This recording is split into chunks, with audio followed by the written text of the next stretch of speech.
I remember one day, one of my business line is, if you go to the Nigerian banks and you see those bulletproof doors at the entrance of the banks, I introduced it to Nigeria like 30-something years ago. I remember one particular thing. One bank wanted to buy 200 units because they were just starting to install it across their network.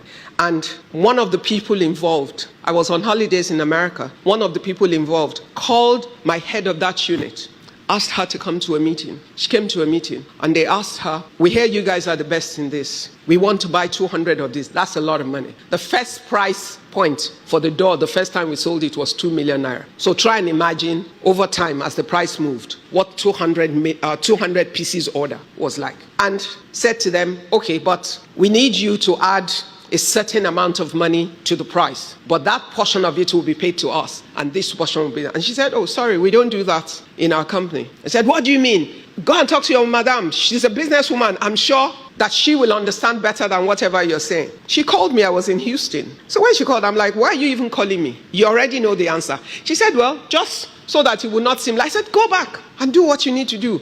End of story. But then I remembered something Pastor Bimbo told me one day. There was a day we were talking and I said to Pastor Bimbo, I said, you know what? I cannot do the things they're doing. And so when they said, I just tell them, I don't care if I lose the job. She said, no, you care that you lose the job. That you change the narrative. She said, I will not do what they want me to do and I will still get the job. That no man will be able to take the land from me on account of unrighteousness. So after I said to my team lead, clapping is distracting. Let's focus. When we finish, we'll clap.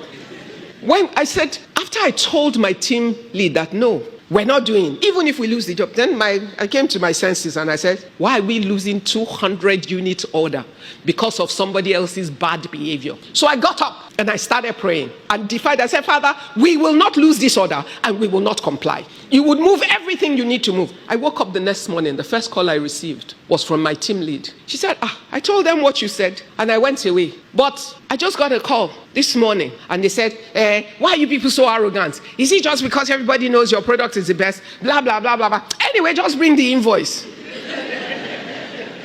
We got the order without the compromise. Now, just watch this. We could have gone ahead with the compromise thinking we would lose the order. We would have gotten the order with the compromise.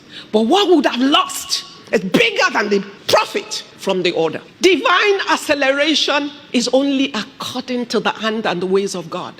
Everything will test you. God will test your heart to prepare you in many different ways. He would test your commitment to Him. He would test your commitment to the word. He would test your courage to stand.